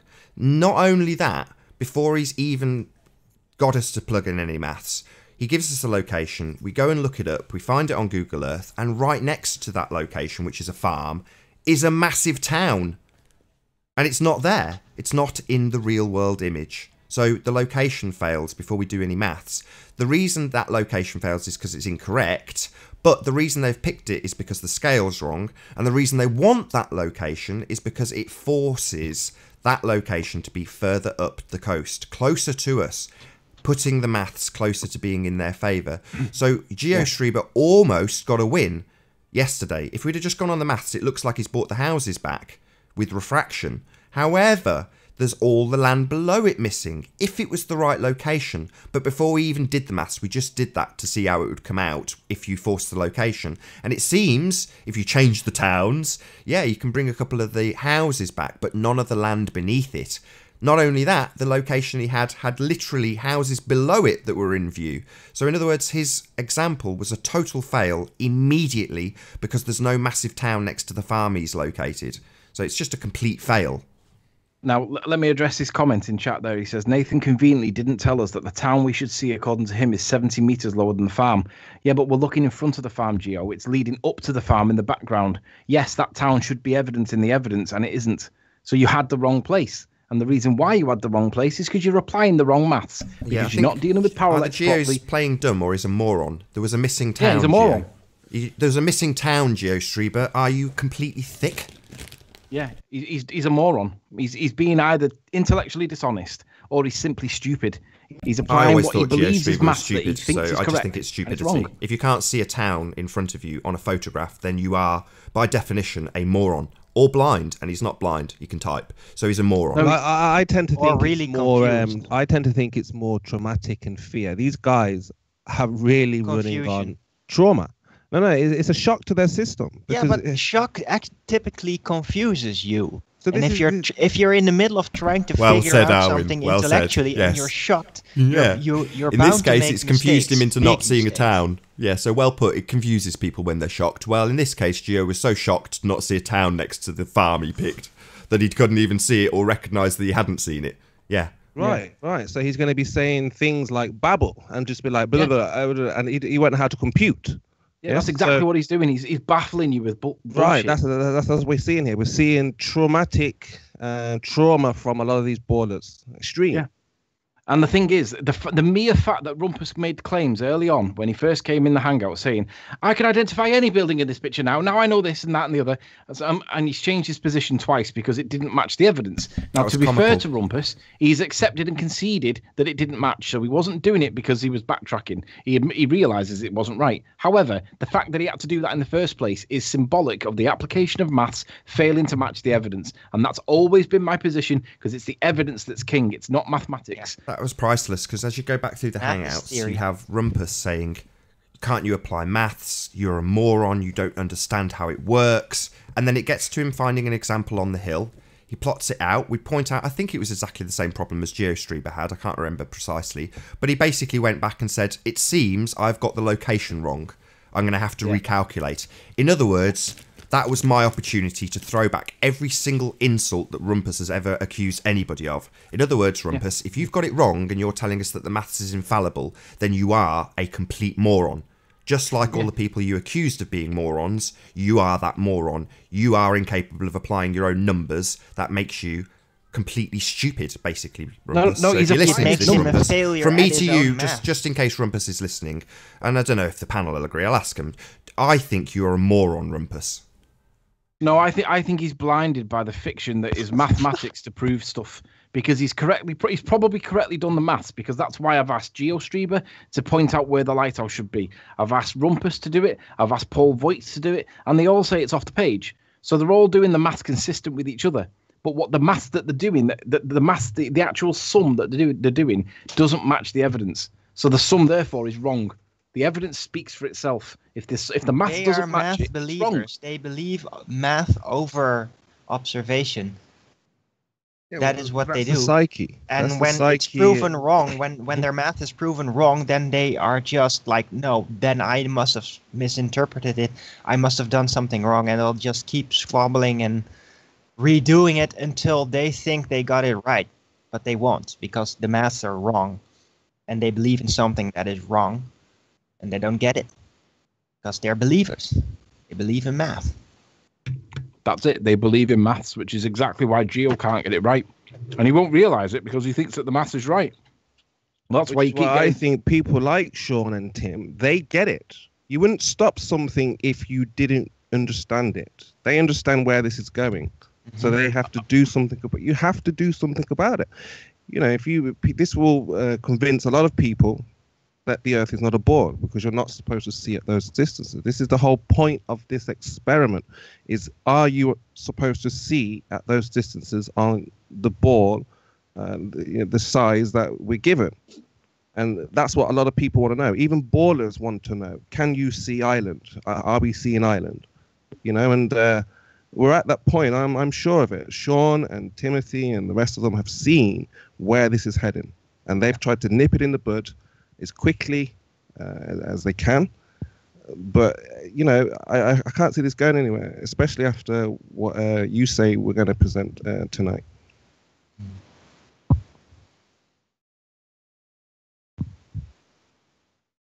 Don't believe the hype, Spurs. We're just going to tell the audience that we have conclusively basically figured out that it is most definitely the Isle of Man.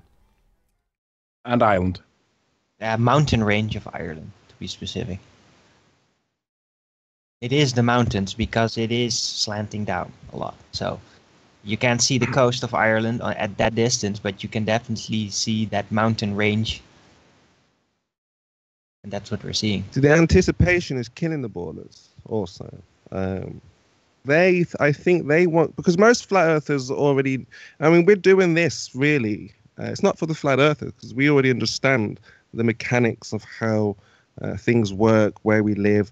So, you know, we're putting a lot of work in, or I should say you're putting a lot of work in for, you know, for the ballers here. And these guys will do anything to stop that from happening. They absolutely despise the idea that their science is wrong. It's absurd to them. And they've seen they see where it's going, and they have to do something about it. This is one way that they will do it. They've stopped real people, real ballers coming on, asking questions. For what? just to give more credence to the flat earthers. So it's telling. It's very telling in my eyes. Can I just say as well? Calculated move. Can I just say as well that with regards to Sean, I don't think Sean realizes. I think he believes implicitly, 100%, with total honesty, that we live on a ball, because he's told me in the past that he was some kind of communications guy in the army or something. And as far as I know, and I may be wrong, but it's something to do with calling the coordinate strikes in for missile strikes or something of that kilter. Might be wrong. Don't kill me. But the reality is, he did something in the army to do with satellite communications. He does absolutely believe it. But on the other hand, that's ridiculous. You don't need that with missiles. So no, I don't think he does believe it. I really don't. I think these guys are clever cookies. They know what they're talking about. Maybe planes he don't nosedive as they move, and neither do missiles. So all I'm saying is that he's got a reasonable story for why he would genuinely have a genuine, honest belief in why it would be a ball. However, Sly Sparkane is the opposite. He knows he's not stupid. Sly's intelligent. He knows, based on AutoCAD experience and his computer experience, he knows damn well that we do not live on a ball, but he still pushes it. So I'm not sure that Sean's dishonest, but I'm saying that Sly Sparkane is absolutely dishonest. That guy knows. Look, Sean is heading this, whether he wants to believe that he heard about Miles. I'm saying that he knew where this was going. He's followed you for the longest time. You've been discussing with him for the longest time. So he looks at your work, but yet he focuses on the moderator. That's strange. That's odd. So they've all, gathered together and said, look, we need to do something about this. They are going to prove that we're not on the ball. What do? We can't keep sending Rumpus and Paul in because they're looking like, as you say, morons. We need to do something else. Nathan, could you do us a favour and address the claim that I'm in some way a moderator on your channel? No, you're not a moderator. No one's a moderator. So Riley's not got any special tools to kick people or to do any kind of moderation whatsoever. I'm just like everybody else, right? Nobody has any moderating ability on my channel at all. There are no channel managers. There are no spanners. Nothing. The only spanners that will ever go up will have my name. I think that the only exception is my wife's, but she's never in these shows watching. But there are no moderators, and I do not give moderator controls to anybody in the Hangout. I'm the only person with the ability to turn people up, turn people down. However, anybody who joins the Hangout can, if you know how to, eject somebody else, which is the current situation. So everybody who's being ejected, somebody just joined a moment ago, Mr. Flat Curve, I'm really sorry. There's a sniper standing on a mound somewhere sniping everybody out of the back chat. So that's what's actually occurring. And that can continue until they get bored of it. Got a machine gunner installed. Yeah, well, of course. I mean, that sniper has been there for a while. The whole thing about the sniping thing. Look, Sean Hufford knows this. There was never a moderated stated on this channel. You haven't said, oh, well, you're the mod. So he knows this. Now, if we know that he knows this, we have to ask, well, why is he trying to boycott? He's coming up with a false flag reason here. Yes, saying that, oh, look at the moderation when there are no moderators. So this is a very touchy subject for these people. They are studying, they are watching, they already know. So I'm going to say they're not learning because they already know where this is going. So we're onto something huge. And they will do anything up until look, Timmy is still in the back chat, stopping people from entering. I don't think it's Tim. Yeah, it's him with the soccer account now. He told me it's not him, but but there's been a sniper for a while on this panel that he's been like kind of sniping out people he doesn't like and allowing people he likes to be on the panel. That's been going on for like many shows, so. This is just like a new thing where they're sniping everyone now because they just are trying to ruin the show because they're upset for some reason. I guess people are mad at Nathan. I don't get it. Like Tim says something about like he doesn't think Nathan's treating people right. I don't know what he's talking about, so I don't know. To be honest, I think Nathan has been as neutral as he can be, given the fact that he's had so much negative disruption and basically backwards peddling and palm bombing and general blah, blah, blah, blah, blah, blah, blah, and backwards. He's had so much to deal with, and he's been so reserved. And at the end of the day, I've seen the criticism saying that Nathan's put too much time and effort into this, and that he's put too much weight on this evidence. And at the end of the day, we've always had the same position. It's out there for you guys to debunk, and all that we've had so far is misapplication of maths, a load of scientific nonsense, but nobody's come up with the reason for why we're not seeing a wall of water that's 1,000 foot high. Essentially, that's what we should be seeing. We should see none of this land. Maybe not all of the land should be gone, but a big chunk of it's missing. So there's a huge amount of land that we're seeing that should be obstructed by water, a huge wall of it. And it's to the point where it's ridiculous. So Nathan's put up with an awful lot. And yeah, he has put a lot of weight to this, because I wanted to see if it was going to go anywhere. And Nathan said if it stands on its own merit, it'll be debunked. And at the minute, nobody's debunking it. Everyone's claiming debunking, but nobody's actually proving it. Maths doesn't prove or disprove anything. It has to match with reality. And I've got to give Nathan kudos. I've got to give him massive thanks, because it is putting a lot of weight into it. But until it gets debunked, why not? And it's standing its time. So Nathan's getting credit. Ranty's getting credit for spending so much time putting all these stitches together that people like Rumpus just laugh off straight, like flippantly, not realizing that they got the first draft because he was sniped and I couldn't correct it because I didn't realize that it was the wrong version. This is all the consequence of the sniping. It is the disruption. That wouldn't have happened had we not have all been sniped. However, you've all been chasing your tails. But it's because of the sniping that's been going on. So Nathan gets credited. PMARS is getting credited for defying the boycott. Ranty's getting credited for doing all the stitching up and the software side of it. And obviously the guy that's doing the software side of it from like Chris Monk himself, he gets credit. We're all in it together, and we've all had the back and forth. And it's great that we've got a crescendo coming, because it is nails in the coffin. It really is. I see Sean Hufford says double standards. Lily, he boots people for swearing. You from time to time have sworn like a drunken sailor talking to you, Riley, and he just shrugs it off, talking about Nathan. I'd like to say to that I've seen, like, this person who's been sniping all these shows has sniped a lot of like flat earthers. So a lot of the times it's just Riley is the only flat earther versus like 8 globe earthers and then Nathan. So Nathan is almost forced to kind of defend Riley because it's like 1 versus 8. And also, if Nathan boots Riley for swearing in such an instance, then there would be no show because it would just be a panel full of globe earthers. No, Nathan doesn't agree with me on stuff. He's called me out twice on things that he didn't agree with me on. One was when I was talking about looming, pulling stuff up from behind the curve. Yeah, but that's not my point. My point is, like, you're versus 1v8, so it's understandable for Nathan to sort of defend you a little bit, you know. No, he doesn't have to defend me. I can stand my own ground, and I have done. I've had 5, 6, 7, 8 ballers in all at once, all throwing insults my way. None of them really been critiquing the actual evidence itself, but nonetheless, Nathan won't stand by me if he thinks I'm wrong. He won't. He's done it twice publicly, and in the end, we've talked about it afterwards, and then it becomes an issue where it becomes moot because it's distraction in the first place. Like I said, the evidence stands on its own merit. It stands in its own footprint. And the reality is, you can tell by looking at it what's happened. I've panned across the scene. We can see a lot of land. And that in itself is an issue. So the moot point that we argue over the exact precise meaning of the word, whatever, when it's irrelevant, it's moot. Whether it's looming or whether it's mirage or refraction or bendy light, doesn't really matter the semantics of it all because we're still seeing a hell of a lot of land. So Nathan doesn't stand in my shadow at all. If Nathan thinks I'm wrong, he's called me twice.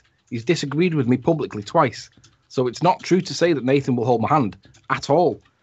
If Nathan thinks I'm wrong, I invite him to, because at the end of the day, it's fine-tuning the argument because it's standing the ground. It's weathering the tirade of abuse. And with regards to Sean's comment, it's not double standards at all. I want you ballers in here because I want to debate. I want the discussion, the disagreement, the fight. I'm here. I'm the one that you can come at. It's not about being... What I don't want is people that come in and go, just to disrupt. That's not acceptable. It's a debate channel. There are places that you can go and do that, and this is not one of them. So the reality is I want you ballers in because I want people coming back to me with graphs and numbers and all this, and then I remind you, if it doesn't match the evidence, it's wrong. And that's my position. So I want you guys in. I don't want this boycott because I want you guys to be challenging me because I enjoy it. I enjoy the mental stimulation. So it's not accurate to say I'm being double standards. I'm actually wanting you guys in. The boycott just happens to fall at the time where it really, really, really suits the ballers, and I'm pointing it out. And I'm reminding you all that this is very convenient for you to claim that it's a boycott, but actually, it's not a boycott at all. The thing that proves to me that it's definitely not a boycott is that they're all watching. This is the highest viewed show on this channel to date. 124 people currently watching. That's the most these shows have ever got on this channel. Yeah, I was going to say it's not really a boycott. It's a few guys who are in a position to stop other people who want to challenge what you have to say. I'm sure there's people listening who probably want to address what you and Ranty have provided, but they're making the ground unfair. So it's not really a boycott per se, because anyone can join, and they're just being prevented by the people who want the boycott, which is just a few people. So I don't think they speak for all of the ballers. You know, the ballers want this settled just as much as anybody.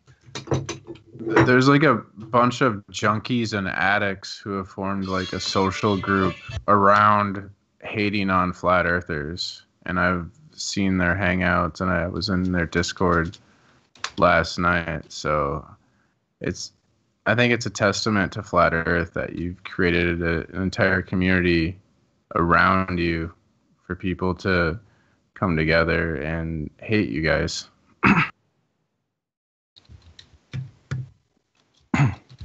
Let me just go back to Sean's comment there. Double standard 2. I haven't seen double standard 1, but double standard 2.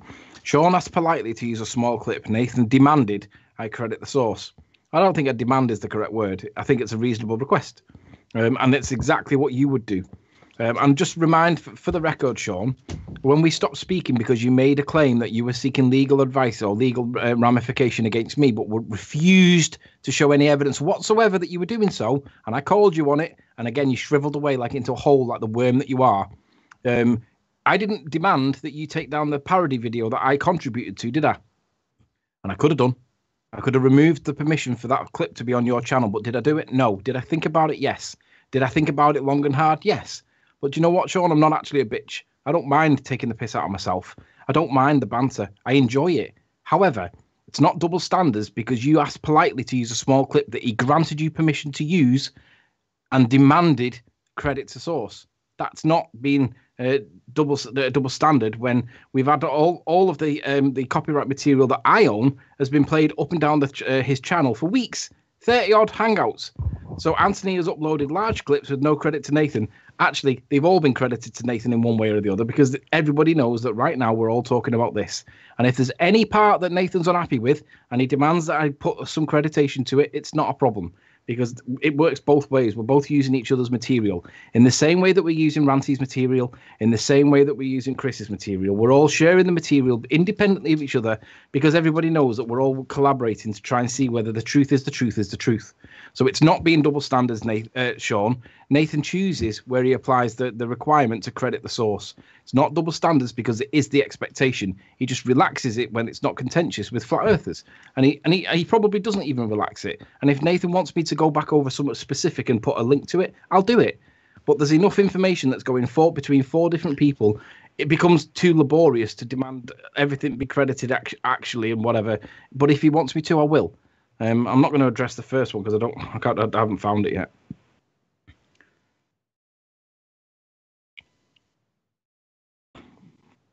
Gem Panda, Sean Hufford, since you are claiming that you called for a boycott, quote, why are you here taking part in conversation with Riley? That's a fair point.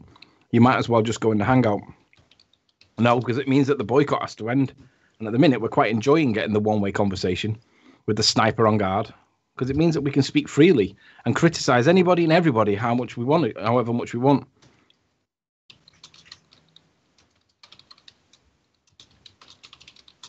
Who's typing dead loud? Is that Ranty Rant? Oh, sorry, that's me. I'll put myself to mute. I was hoping Ranty would join on this hangout so he can tell us about some of the shit he has to deal with. Come on, Ranty. Join us.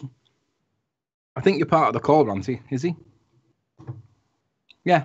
Just join yourself to the call, Ranty, and you can tell us about your experience in this and how much hassle that you've been given or been receiving by ballers, the haters. Because I'm sure people would like to know. You said there's a Discord site where every flat earther, not every flat earther, but lots of flat earthers' names, addresses, places of business are all listed. Is that correct? I don't know. I'm sure maybe it was Ranty. I don't know if you just heard what I just said, Ranty. Yeah, sorry, what's that? Someone told me... Mark Taylor is useless. I'd like to say, Jazzaconda, you didn't get banned. There's a sniper that's removing everyone. So Afternoon, Ranty. Afternoon. Someone thought you banned him. Yeah, I've just been listening to Mark Taylor say the man of the hour in the chat. He put, Ranty, shouldn't you be making plans to stick that stinky mess in the ground? Now, he's referring to my mother that's terminally ill, and that's how he speaks to me in the chat. What else does he do at 4 o'clock in the morning, Ranty? Yeah, he's calling me up in the middle of the night, waking the house up. He knows my mum's ill, doxing me everywhere, going to different hangouts and giving my telephone number out, house address out, real name out, which I have no problem with telling people my real name. But he's using it as a weapon, though, isn't he? Yeah, he is. Because he's a coward. He's an idiot. He's a distractor. He's a typical troll. Who was doing this?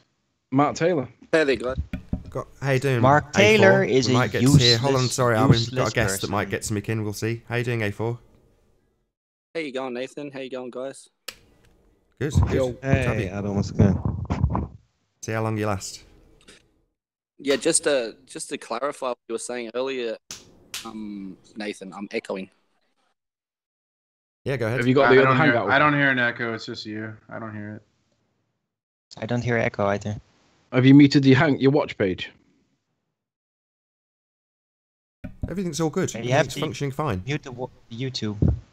As long as you can hear Adam, he'll probably get sniped before we have this before this conversation rounds out, but we'll see. Oh, is he in the hangout? Yeah, it's actually in the hangout. No, he's been sniped well, already. Really then. sorry, Adam. That was how many words you got before we tried to figure out if there was an echo, and then you got sniped. Sorry.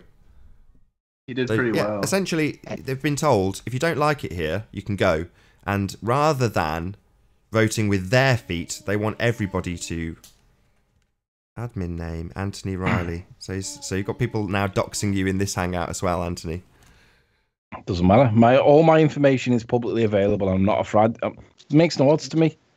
Gem Panda's a clever baller. He's like, what you guys... He's telling them to boycott the chat too. He's like, you can't just boycott the hangout, panel. You got to boycott the chat as well because he's saying they're giving us content. Sean can't help it though because all I have to say is say hi, Sean, and it triggers him, and he can't help it. Sean loves me too much. Can you guys let's see if we can hear from Adam? No, he's already been sniped on his second account. Sorry, as you were.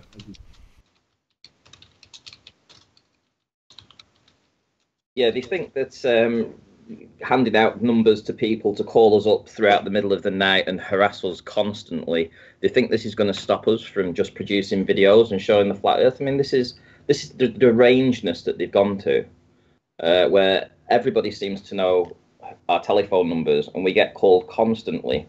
I've had people calling me up saying that they're going to kill me, they're going to rape my mother, they're going to stab my dad's eyes out. Yeah, it's not nice when all you're trying to do is just put some videos out there. Yeah. And at the end of the day, do they do this to people that believe, for example, and not limited to, we went to the moon? Do they do this to people that believe, but not limited to, there is a God and we call him Jesus Christ or Allah or whatever God you worship and believe to be true? No. You don't stand there outside church on a Sunday morning saying, I've debunked God. Do you, hell? You let them do it. It's got none of your business what people believe. Your views are irrelevant. So why would you think it's okay to stop us from talking about what we believe to be true and can prove to be true? Not believe, prove. Sorry, Jovan has just put in the chat, he says, nobody is calling you fool, stop lying. But just a little bit further up, we have Mark Taylor saying... Mark Taylor is he's given out my telephone number. 01253, blah, blah, blah, blah, blah. And then a bit further up, he's put, I'm not the only one calling you, Ranty. Yeah, you are, Matt Taylor. So, no, but I'm just saying. So if he's saying that he's not the only one calling me, that's proving that they do call me. So, Joven, thank you very much for lying in the chat. And there you go, Matt Taylor's doc. A4 said there's Mark Taylor. There's Mark Taylor doxing my mobile phone number, Thomas Williams, 07877 065 213. That's my mobile phone number, and Mark Taylor's doxing me with it right now. So feel free to ring me, everybody. There's my phone number, and in fact, actually, I'm just going to report that one there for harassing. So report this one for harassment or bullying, harassment. There you go, Marcus. This is harassing me, reported. Report Mark Taylor. There you go. I know nothing will happen to it. I know it'll still be there.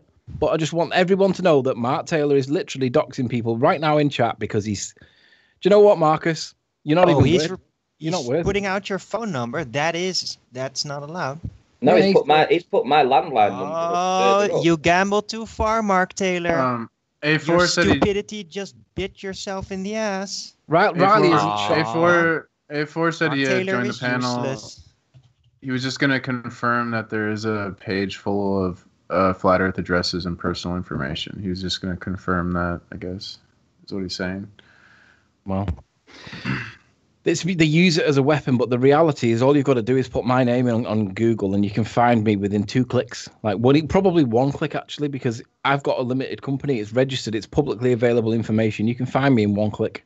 So, I mean, I can't hide behind being doxxed, but on the other hand... Wait,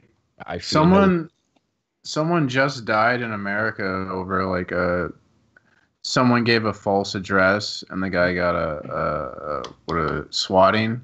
They called the SWAT team police to the guy's house and they got shot and killed. And people are still, they don't care. They're still just giving out addresses and phone numbers and personal information because, they're complete psychos. I don't understand how you can just have no empathy for someone and do something like that to someone. That's so messed up.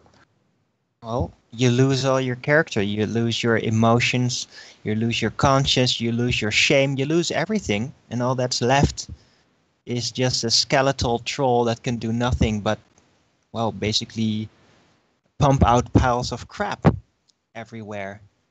I believe you've had phone calls as well, haven't you, Arwen? Sorry? They've been phoning you too? Tim tried to phone me last summer, yeah. I'm pretty sure it was him. He did his Indian voice. But yeah, after that he stopped. I know what numbers do that, and I just hang up immediately. So he stopped doing it. Yeah, Matt tries ringing me as well. And he tried ringing me while I was on Nathan's show the other day. And he was saying, whilst he was literally ringing my phone, he was saying, "Answer the phone, fat boy." And I'm sat there looking at it ringing, and I realise it's Mark Taylor. And he thinks it's funny. And do you know what? I actually think I think it's funny. But he thinks it's a weapon. And the reality is, I'm looking at you, Mark Taylor, and I'm just laughing at you, thinking, what an absolute cuckoo you are. You are a cuckoo. I think these social outcasts are they become... He is cucked. By the way, by the Globe. Can I just watching the Globe rape everything that he is, and he loves it.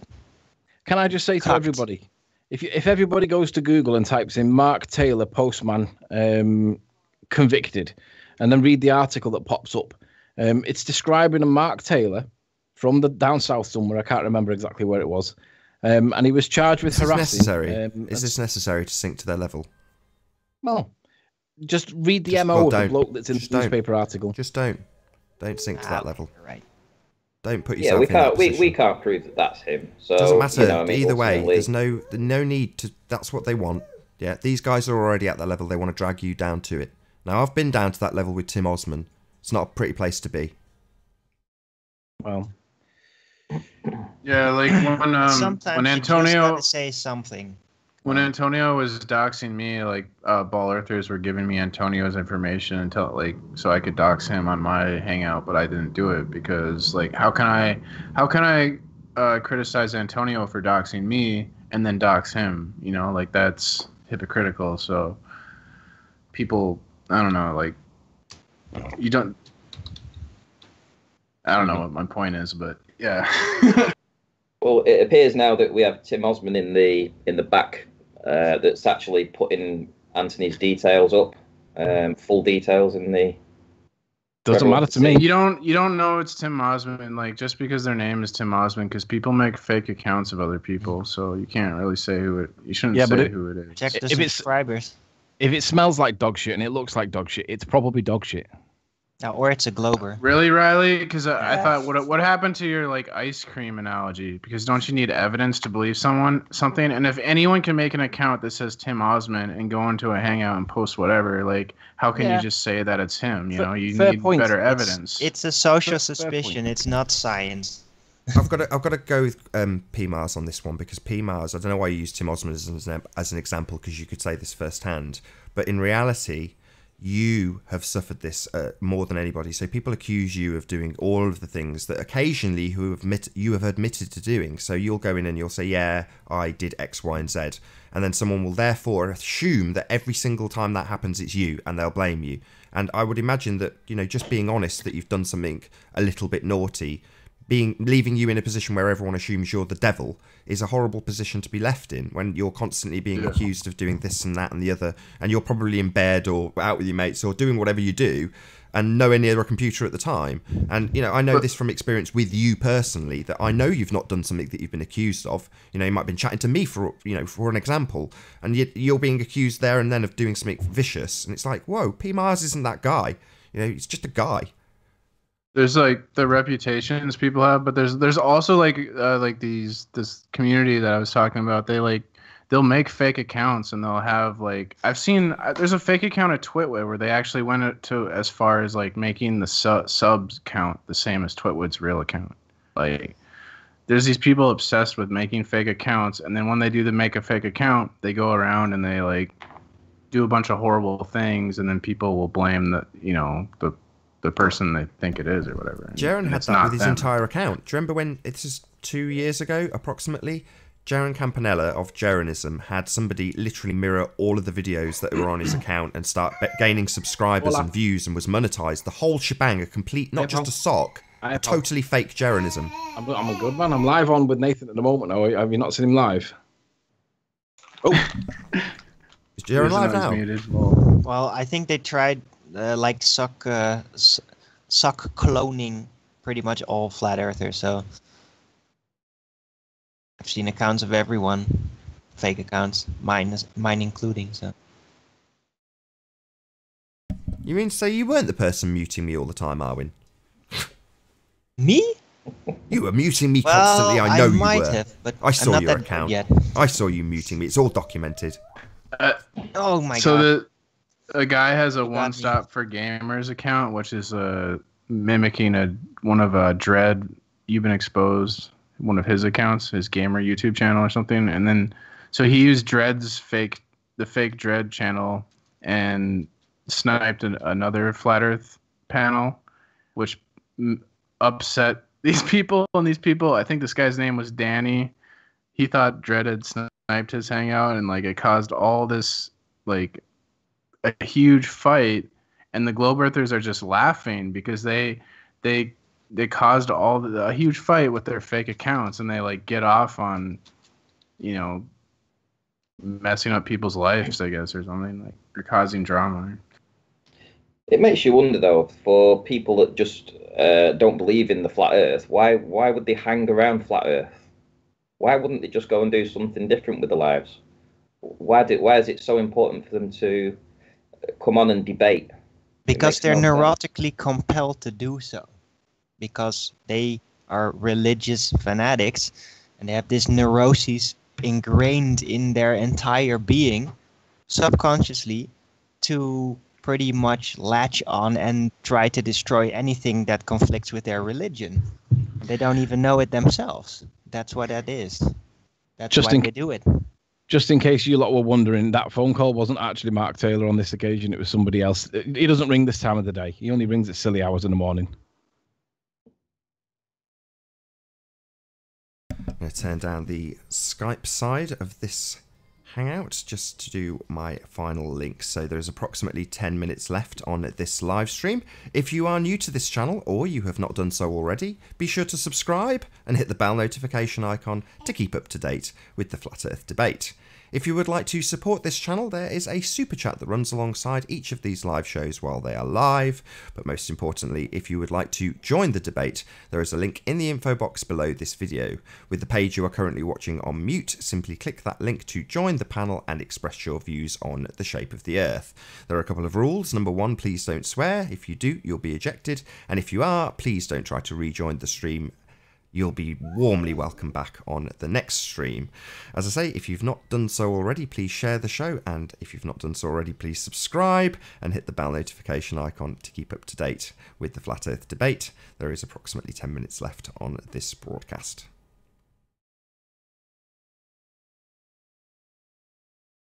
I mean, I don't believe that the moon landings are real, but I don't go and stalk NASA. Or Gem Panda for that instance, for that point. Yeah.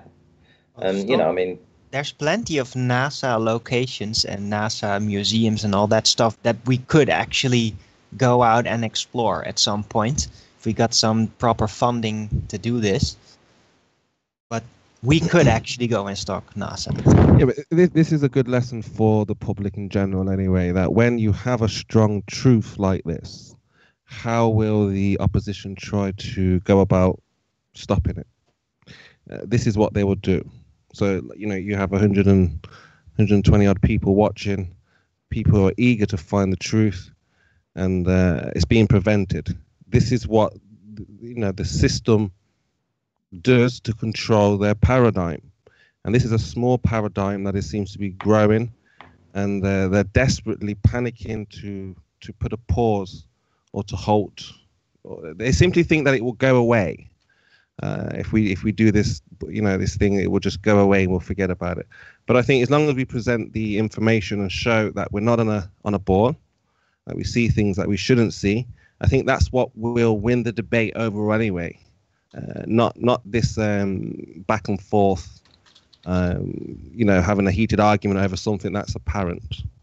Yeah, so the opportunity is there for challengers to, if they think that there's an error, yeah, of course, that's welcome. But in general, overall, I think there's really nothing to quarrel over, because if we can see what we can see, that's it, end of subject. That's where they don't want people to see that. So, yeah. They just fall back to their math then. Hey, yeah, the people, they're not going to buy that for much longer. They believe in the math, and they believe that the math always correlates with the actual observations and reality. And when it doesn't, they just don't look at it and fall back to their math. That's what they always do. Yeah, their science, their beliefs, it's been phased out. This, for me, is the beginning of the end for their paradigm. It's being slowly phased out. This is, you know, people won't take a ball earther seriously, just as people will say, do you remember when people thought the Earth was a ball? You know, this is how it's changing. The paradigm is shifting. Because if you ask any flat earther now, it's almost ridiculous that you even thought such a thing. And it's already happening. So if you have a population of people who think, you ask someone, do you think you're on a ball? It's going to seem ridiculous. Mm-hmm. That's how it's going to be. And that's well, there will be doubt. There will be some doubt in a great amount of people that have never even heard of or never dove into flat earth or anything, because of the flat earth YouTube thing and these debates. There's just a greater likelihood that if you talk to somebody on the street and ask about the ball, that they'll not just, yeah, of course, that would have happened like 10 or 20 years ago, but now flat earth is mentioned in media a lot. Even if in a form of ridicule, but it is getting to the forefront. People then, well, consider maybe looking into it for a moment, and many will stumble upon the giant dilemma that we're working on all the time, and that is, yeah, we don't know what the shape really is. We just know with absolute certainty it's not a ball.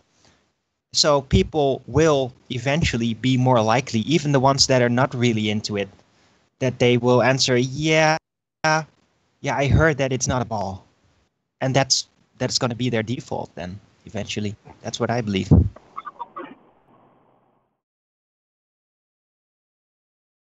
We may have a guest in. See if we can get a word from our new guest. How you doing, new guest?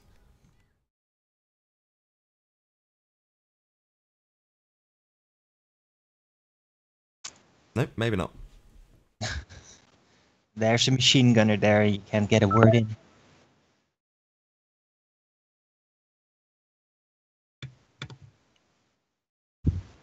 So with about 4 minutes, 3 minutes left, who's gonna round out this debate then? This one-sided debate. Hey, we got P. Mars here. It's not that one-sided. That's true. This hasn't been. You know what, P? I'm so grateful for you being here. This hasn't been a circle jerk at all. You've been here. Yeah, I agree. It's the contrast to what we normally get, which is normally 8 ballers versus 1 flat earther. In this instance, there's been about 5 or 6 flat earthers and P. Mars. But this hasn't been a circle jerk. It's just been a contrasting show to the other shows. So it will continue in one form or another, and the debate will continue, regardless of what these snipers think they can achieve in the hangout side of this show, because there's 2 sides to the show. There always has been. Yeah. And I want to personally compliment P. Mars for turning out to be a pretty, how do you say, you have integrity, and I can really respect that. You can actually be honest with yourself and with the facts as they are presented, and you can take apart your belief and your observation, and I can really respect that in a person. Yeah, and I find it, those who have ears, you should listen, and those with eyes, if you could see what's happening right now, your ballers are preventing other free-thinking ballers to challenge what truth that we say we have. So what does that tell you? Yes, there are gatekeepers. That's very telling. So use your ears, use your eyes, and it's more than just Tim Osman being a gatekeeper here. It's bigger than that. So yeah, if we can see things. Yeah, go ahead. And I just want to remind everybody, in a few weeks' time, when the word echo chamber is being bandied around, the in buzzword, I want to remind you guys that the echo chamber is simply the result of you guys doing what you're doing right now. So don't come back in a few weeks saying, oh, it's just a flat earth echo chamber. No, it's not. It's literally the reaction to you guys behaving the way you're behaving. You can't snipe us if we choose not to be sniped. We just allow you to snipe us because it makes you guys look bad. So we'll remind you of that in 4, 5, 6 weeks' time when you start saying, it's just an echo chamber, man. So you can take your girly ankles and disappear. We control what's going on, not you. And with that, I'm going to say, first and foremost, a huge, massive, enormous thank you to all of the live audience for tuning in and sharing this show. If you've not done so already, be sure to like, comment, share, and subscribe. I've been Nathan Oakley, and I will see you all in the next video.